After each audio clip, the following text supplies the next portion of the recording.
Hey folks, Nick here from another BookTube channel, continuing the Swamp Thing read-along. Swamp Thing number 53. I've gotten a lot of new subscribers recently, so welcome. And if you're just clicking on this video not knowing what it is, this is part of a series that I'm doing called Swamp Thing Saturdays, or the Swamp Thing read-along, where one day a week, I read one issue of Alan Moore's Swamp Thing run. Whether you're familiar with Swamp Thing or not, I try to make these videos engaging and exciting, even for non-comic readers, and try to just explain why I love this run so much. This is one of the greatest comics of all time, so again, if you're looking to get into comic books, I still recommend this series. And if you want to start from the beginning, I have a playlist of all of these videos. I've been doing it for a couple months now, where you could start from the very first issue that Alan Moore wrote. So I encourage you to go back and start from the beginning. For everyone else, we're at issue 53. This is the concluding issue of an arc that began in issue 51, in which Abby is being held prisoner in Gotham City by the police for indecency, for crimes against nature, for being in a relationship with Swamp Thing. Swamp Thing has overgrown Gotham with vegetation, bringing it to a standstill, and he will not relent until Abby is released to him. On the cover, we've got an enormous Swamp Thing knocking buildings over, facing off against Batman. I think Batman is a little out of his element, but we'll see how he handles it. We open with a news talking head, just explaining what's going on around Gotham. It's exactly as I just explained it to you. Things are getting overrun with vegetation, and the mayor is trying to keep people from panicking. But what's interesting is that a lot of the Gotham citizens are actually completely okay with what's happening here. They like having nature kind of take back over. They like seeing grass again, because in this city where it's been gone for so long, and a lot of them are in favor of releasing Abby. They like Swamp Thing. They like what he's done for them. But right now, the police force, they're still operating under law and order. Batman drops in on Commissioner Gordon and Lieutenant Bullock. I like this panel. We've seen Bullock with a sandwich, I think, in every single appearance that he's been in the past few issues. He drops it this time around because the Batman scares him crawling through the window. The name of the issue is The Garden of Earthly Delights, written by Alan Moore. Art in this issue is completely done by John Totleben, and it's a really, really special-looking issue. It looks fantastic. It's also a giant size for some reason, so I am going to kind of go through a little bit quickly, because I want to, keep this video, around 20 minutes, maybe less. But I will. I'll read out this narration here because I like Alan Moore's writing, as you know, and I think that this is a pretty good example. This is Swamp Thing just like standing within Gotham City in its new iteration. I stand in an orchard of street signs and parking meters. From across the wilderness city, the wind blows fragments of music, percussive, robotic, distant. My consciousness seeps out through the filaments and shoots. In Coventry, the Residents Protection Group creep through an overgrown department store, bristling with guns and tension. In the cosmetics department, an escaped tiger treads carefully through the spilled lipsticks. Abby, I want you back. I want you back, and I do not care about civilization. The wilderness can have it all. In Manchester, boys in painted leather spin on their heads and move like flickering damaged newsreels amongst the orchids. How quickly tribal values reemerge as society sinks down into the flowers. Abby, I have made of this city a fabulous bouquet for you, all for you, and those who took you from me have not begun to taste the fruits of my retribution. Ah, I love the way they love each other.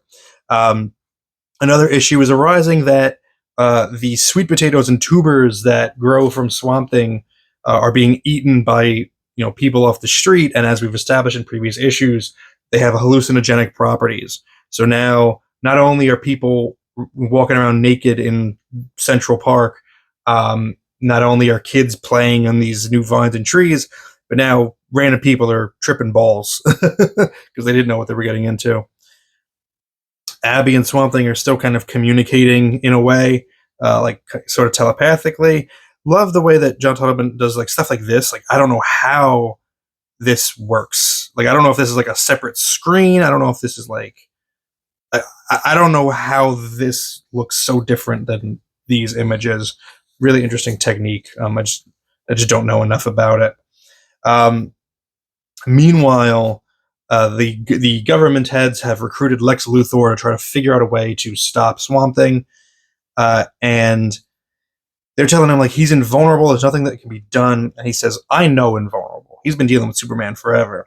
So he knows from Jason Woodrew's notes about the creature that's established, many issues ago, that he is attuned to the world's vegetation. So in order to have him avoid dropping his consciousnness into another body, you just have to change the frequency. You have to change the tune. And he draws up this weapon and this technique where they can affect the frequency, knock off the tune, and basically seclude him to a single body. And that's going to be their plan to try to take him out. But meanwhile, again, we see Swamp Thing go through the city, and the people like him. He hasn't actually killed anybody. There hasn't really been violence or anything like that. He's just made it overgrown and kind of inconvenienced the flow of commerce. But like, again, people are okay with that. But meanwhile, this violence is being prepared against him for what he's done. We meet some other characters who are making their way to Gotham City, and we've met them before. This is Chester. He had an issue basically entirely dedicated to him. I think it may have been issue 46, 47. It was called Windfall, if you want to go back and check the records. But he's a hippie drug dealer kind of guy, but like all about peace and love, not like a skeevy drug dealer. And then this is Wallace Monroe. He's from the Nuke Face papers. His wife Treasure was affected very negatively by the radioactive man Nuke Face. So they make their way into Gotham City to embrace this new Eden, and a lot of just really beautiful panels by Totleben of this completely lush green world. I love this one in particular. I don't know why. There's just something about it. The way that his the back 3/4 view, his face, like the shadow, the leafiness of his form, and also the leafiness of the background. Just a very pleasing image. But the tranquility of this Garden of Eden is broken up by Batman in his enormous Batmobile war machine thing. He's got buzzsaws going to chop down the vegetation. Batman and Swamp Thing have met before, but it was a long, long time ago. And Swamp Thing was basically a different creature then. And Batman's asking if we can talk. And he's explaining, look, we're not going to agree to your terms to release Abby. She's got to go through the justice system, and we don't negotiate with terrorists, essentially. Swamp Thing says, all right, well, that's too bad, because I'm not going to stop then. Batman gets out of his enormous death machine and attacks Swamp Thing with a flamethrower. I don't know what he thought was going to happen, but love this, where Swamp Thing just regrows another body and then a bunch of other bodies. And this is incredible here. And then Batman's response is just, uh-oh. Because he knows that he's messed up here. And they just start pummeling on him. They don't really hurt him bad, because, again, Swamp Thing isn't, Swamp Thing doesn't want to hurt anybody. He's aware of the fact that, like, I can flex my muscle and wipe Gotham off of the map. And he threatens to do exactly that. But he leaves Batman, bruised and bloodied, and just with the message that, like, no more games, no more tricks, my wife unharmed now, or it gets much worse. Swamp Thing then pops into the mayor's office, and he takes control of Bullock's wooden desk, which is great. He hasn't done stuff like that before, but he's really doing this, like, everything in his power to flex, just like to show them, like, this is how powerful I am. You cannot stop me. He embodies this desk and he tells them, I have beaten your champion. Nowhere is safe until she is safe with me. You have until dawn, or I wipe Gotham from the maps. And we go back out to the city where these pilgrims have shown up to, pay reverence and respect to the Swamp Thing.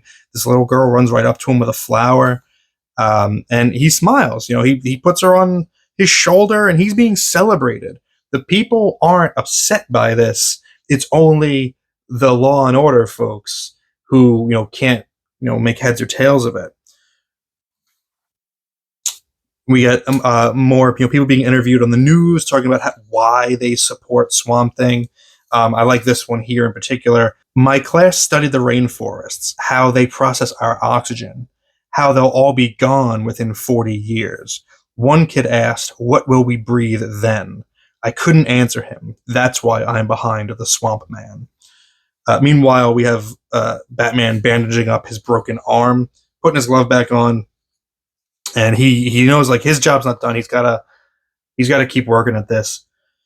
We get a moment between Chester and Wallace where Wallace gives us finally some closure on what happened to his wife. She was pregnant at the time. Unfortunately, the baby was born stillborn because of the effects of Nuke Face, and she herself doesn't have long to live. And he can't bring himself to go back to face her. He's basically left her, and he's torn up about it. Chester hands him the sweet potato, the tuber, and says like, "Hey, this might help you out," because he did something similar for a friend in his issue, the one I talked about, Windfall, which was a really nice issue.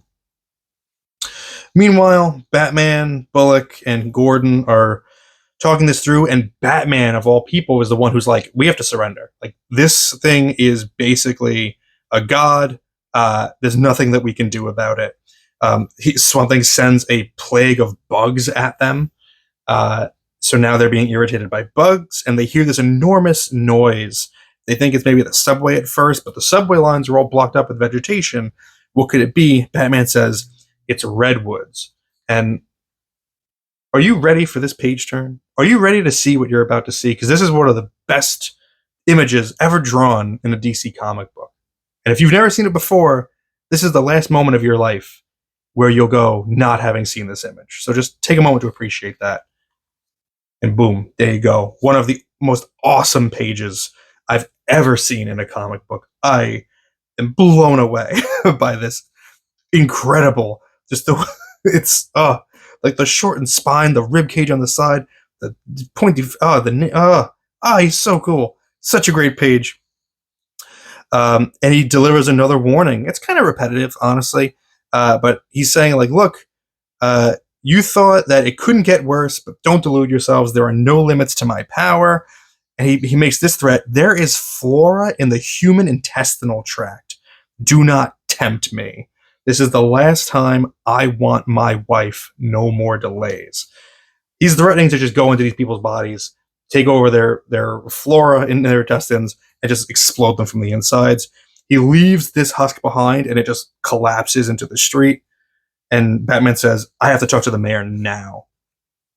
The mayor is still not convinced. He's like, look, she broke the law. We have to, we can't give in here. And Batman's like, this thing is a god. Like, we will literally cease to exist at his whim any moment now. And he rips a map of Gotham City off the map to emphasize what was mentioned by Swamp Thing earlier, which is he will wipe them off the map. And they continue the argument that, she broke the law because she engaged in a relationship with something that wasn't human. And Batman makes the simplest argument here that should have been implemented. It should have been caught by Abby's lawyers from the very beginning. It's so simple. And Batman just goes, okay, so then in that case, we have to arrest all the other non-humans who are in a relationship. So let's go get Hawkman. Let's go get Metamorpho. Let's get Starfire. Let's get the Martian Manhunter. Captain Atom. And oh yeah, by the way, Superman, you idiots. Superman's not human. He's an alien. And he's with Lois. Like, are you serious? And they finally have that moment of like, oh, crap. Yeah, you're right. Okay, let's call Washington and get her pardoned. So yeah, Abby gets pardoned. Of course, it's so simple. It's so stupid that it even got this far. Swamp Thing knows he's won. And throughout the issue, we've been getting this kind of layout where we get panels at the top and then larger panels on the bottom. You can see it repeated if you haven't, if you haven't noticed earlier. But it's kind of established early, and that visual pattern is continued. But it's not quite the end of the story. It's not quite an easy, happy ending. First, Batman does confront Swamp Thing and says, "If you ever try this again in my city, I will kill you." And Swamp Thing says, "Yeah, I do believe that you might." But Swamp Thing has won this day, and he's happy. And now he just has to wait. They're going to release her in 1 hour on the steps of the Gotham City courthouse. But we do go back to these people that were working with Lex to kill Swamp Thing. They've got a crate of napalm that they've opened up. And then this guy, I forget his name, I'm sorry. But he was working for Sunderland, and he's here. He's leading this operation. They've got this plan, and they're going to put it into effect right on the courthouse steps. And we have a Newton's Cradle here. This is calling back, way back, to issue 21, which is, I believe it was 21, but the first time we saw the Newton's Cradle related to Sunderland, and that's going to come back here as well. Swamp Thing makes a funny appearance, materializing in front of this newscaster who is saying that a lot of people still don't believe the Swamp Man even exists, that he's a creation of the media. He says, "Well, from where this reporter is standing, I can only say that." He shows up right where he's standing, right in front of the camera. So I think that'll convince him. But the beautiful moment of reunion is here. Through Swamp Thing's legs, we see the courthouse doors open, and they are emotional, seeing each other. But the narration says they don't know, they don't have any idea what's coming. They run to embrace, and we get the Newton's Cradle ticking, ticking, ticking steadily. And they get closer and closer, and the narration saying, "Not yet, not yet, almost, almost." And then this moment where the Newton's Cradle it's stopped, it becomes chaos, and the crosshairs find Swamp Thing's back of the head, and they shoot him. And they've shot him with a bullet that is messing with his frequency, so he can't actually leave his body. So Abby tells him, "Get out of there, get out of the body." He says, "I can't get out." And he's reeling, "Load the napalm." Swamp Thing pushes her away because he knows something bad is coming. He doesn't want her to get hurt. All the Swamp Thing supporters are worried. They don't know what's happening to him. But Chester knows. They set you up, man. But unfortunately, the napalm is dropped right onto Swamp Thing, and he starts burning. We get the narration way back from the origins of Swamp Thing. "My name was Alec Holland. I woke up in the lab, and there was a bomb tied beneath the table, and I reached out to defuse it, and I was too late, and I burned to death." And now this entire crowd in front of everyone, in front of the media, watch Swamp Thing burn. And these people, they're monitoring like his wavelength in the 1,000 miles around the city to see if they can sense him getting out, if he found a way to escape. And they confirm no abnormal bioelectric activity within 1,000 miles, sir. He didn't get out. We got him. We close with Batman hugging Abby with his cape swirling and the charred remains of Swamp Thing. What is next? Who knows? So this is an interesting book, because this is actually the last Swamp Thing story that I really remember from my very first reading. From here, it becomes kind of a science fiction series, which I didn't love the first time around. So I'm curious how I'm going to respond to it in this next reading. I'm excited to explore that.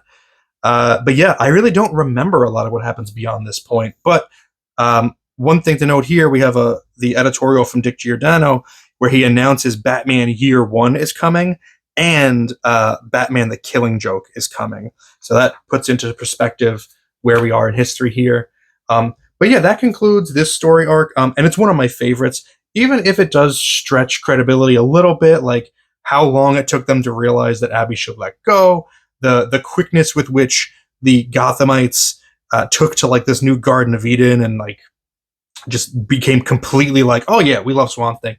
A little bit of a stretch, but I think this storyline more than anything is meant to be kind of like a feeling, like very emotion driven, less so much logic driven, and I'm completely okay with that. It's a comic book. Have fun, and I think it's a lot of fun. And I love Swamp Thing and Abby's love story.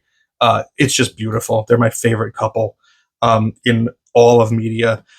But there you go. Let me know your thoughts about this issue in the comments. Let me know if I missed anything, and I'll see you next week for issue 54. Thank you very much for spending some time with me today. But now it's time to get back to reading.